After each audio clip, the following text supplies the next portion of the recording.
ఓం నమ శివాయ శ్రీమాత్రే నమః. మిత్రులకి శ్రీభిలాషులకి అలాగే నన్ను ఎంతగా ఆదరిస్తున్న యూట్యూబ్ ప్రేక్షకులందరికీ కూడా పేరు పేరు ధన్యవాదాలు. మిత్రులారా, మీ అందరికీ పరాదేవత ఎల్లవెల్లలా మీతో ఉండి మీ మనోవాంఛ నెరవేర్చాలని మనస్ఫూర్తిగా కోరుకుంటున్నాను. ఈరోజు మనం శుక్రవారం రాత్రి ఈ దైవిక నెంబర్ని రాసుకోవడం వల్ల అదృష్టం వరుస్తుంది, అలాగే జీవితం మారుతుంది. మీ ఇంటిలో సుఖ సంతోషాలు పెరుగుతాయి. ధనప్రాప్తి కోసం కూడా ఈ ఉపాయం చేయవచ్చు. సమస్యలతో ఇబ్బంది పడుతున్నవారు, సమస్యల నుండి బయటపడాలనుకునేవారు ఈ ఉపాయం చేయవచ్చు. అలాగే అప్పుగా ఇచ్చిన డబ్బులు తిరిగి రావడానికి, త్వరగా తిరిగి రావడానికి ఈ ఉపాయం చేయవచ్చు. మిమ్మల్ని వెంటాడుతున్న దురదృష్టం తొలగిపోయి మిమ్మల్ని అదృష్టం వరించడానికి ఈ ఉపాయాన్ని చేయవచ్చు. అలాగే ఈ ఉపాయం చేయడం వల్ల లక్ష్మీ ప్రసన్నత కూడా లభిస్తుంది. ఈ ఉపాయాన్ని ఆడవారైనా మగవారైనా చేయవచ్చు. ఆడవారు నెలసరి సమయంలో మాత్రం చేయవద్దు.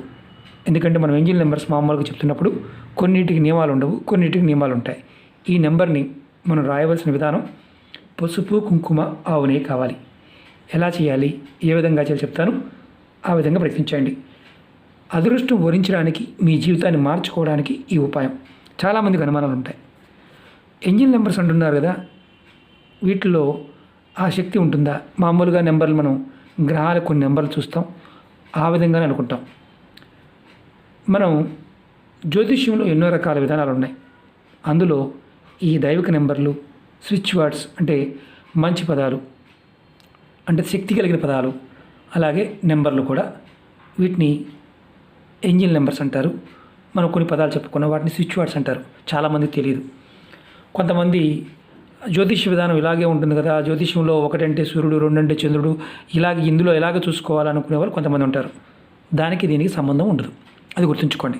ఇవి పర్టికులర్గా కాంబినేషన్స్, కొన్ని శక్తులు కలిగి ఉంటాయి. అవి మనం పరిపూర్ణమైన నమ్మకం, విశ్వాసంతో సాధన చేసినప్పుడు ఫలితాలు వస్తాయి. ఈ ఉపాయాన్ని ఎలా చేయాలో చెప్తాను. ఈ ఉపాయాన్ని శుక్రవారం రాత్రి పడుకునే ముందు చేయాలి. నియమ నిబంధనలు, ఈ నియమ నిబంధనలు బాగుంటే అవిలో ఈ ఉపాయాన్ని కంపల్సరిగా మీరు గుర్తుంచుకోవాల్సింది ఏంటంటే, నెలసరి ఉన్నవారు చేయకూడదు. ఇంకా మహిళల విషయంలో ఎటువంటి నియమం లేదు, కాబట్టి అది గుర్తుంచుకోండి. అంటే కుటుంబ సభ్యులు మరణించారండి, పెద్ద కర్మ అవ్వకుండా చేయకూడదు. సంవత్సరం మైలు ఉందండి, 2 సంవత్సరాల మైలు ఉందండి, అవి పెద్ద ఇంపాక్ట్ కాదు, వారు చేయవచ్చు.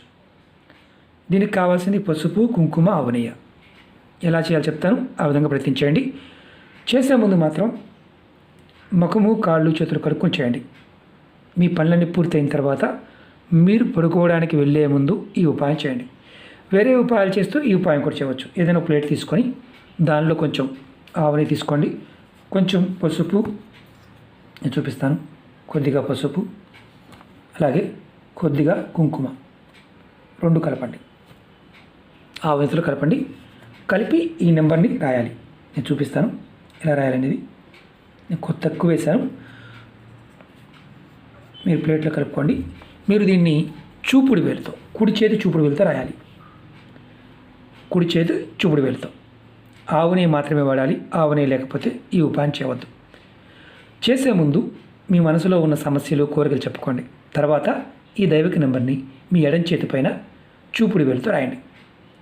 అలాగే మీకు ఈ వీడియో నచ్చినట్లయితే లైక్ చేయండి, ఛానల్ సబ్స్క్రైబ్ చేసుకోండి, 10 మంది మిత్రులకి షేర్ చేయండి. ఈ నెంబర్ని మీరు ఇలా చూడండి, నేను తక్కువ వేశాను.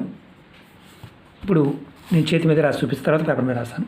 ఈ నెంబర్ వచ్చేసి నేను ఎడం చేతి మీద రాసుకుంటున్నాను. 61 61. ఇది మరి బట్టలకు అంటుకుంటుంది గురువుగారు, తక్కువ రాసుకోండి, చిన్నగా రాసుకోండి, ఇబ్బంది ఏం లేదు. పెద్దగా ఇంత పెద్దగా రాయాల్సిన అవసరం లేదు. ఇప్పుడు నేను పేపర్ మీద రాసి చూపిస్తాను, అది కూడా చూపుడు వేలు మీద. 61 61. ఆవు నెయ్యి మాత్రమే వాడాలి. ఓకే, ఈ నెంబర్ ఇలా రాయాలి. తర్వాత ఈ నెంబర్ రాసిన తర్వాత ఒక మంత్రాన్ని మీరు మనసులో 2 నిమిషాల సేపు తలుచుకోవాలి. మంత్రం చాలా తేలిక, అమ్మవారి మంత్రమే. ఓం మహాలక్ష్మి నమః. ఈ మంత్రాన్ని నేను వీడియో డిస్క్రిప్షన్లో కూడా పెడతాను, మీకు అనుమానం ఉంటే దాంట్లో కూడా చూడండి. ఓం మహాలక్ష్మి నమః. ఒకవేళ ఓం మహాలక్ష్మి అనలేకపోతున్నారు అనుకోండి, ఓం లక్ష్మీ నమః అనుకోండి. ఇలా 1-2 నిమిషాలు చేయండి. ఇది మీరు శుక్రవారం రాత్రి మాత్రమే చేయాలి. ఇలా మీరు 7 శుక్రవారాలు చేయండి. 7 అంటే 7 శుక్రవారాలు. ఖచ్చితంగా మీకు జీవితం మారే మార్గాలు కనిపిస్తాయి. అదృష్టం మిమ్మల్ని వరిస్తుంది. నమ్మికతో చేయండి. నమ్మకం లేనివారు, విశ్వాసం లేనివారు పొరపాటును కూడా ఈ వీడియోని చేయమాకండి. ఎందుకంటే ప్రాకృతికమైన శక్తులు ఎప్పుడూ కూడా విశ్వాసంతోనే ఉండాలి. ప్రకృతిని నమ్మినప్పుడే అది మనకి ఫలితాన్ని ఇస్తుంది. నమ్మలేదనుకోండి, ఎటువంటి ఫలితము ఉండదు. సరదా కోసం మాత్రం చేయమాకండి. ఎందుకంటే టైం వేస్ట్ చేసుకోమాకండి. చేస్తే వస్తుందా రాదా కాదు, నాకు ఇస్తుంది, నేచర్ ఇస్తుందని చేయండి. ప్రకృతి ఇస్తుంది, చాలా చాలా మంచి పనులు జరుగుతాయి. మీరు కుటుంబపరంగా సుఖ సంతోషాలు, భార్య పిల్లలతో ఇబ్బందులు ఉన్నా ఇది ప్రయత్నం చేయవచ్చు. ప్రయత్నం చేసి ఫలితాన్ని పొంది ఖచ్చితంగా కామెంట్ చేయండి. ఒక మిత్రులారా, ఓం నమః శివాయ, శ్రీమాత్రే నమః.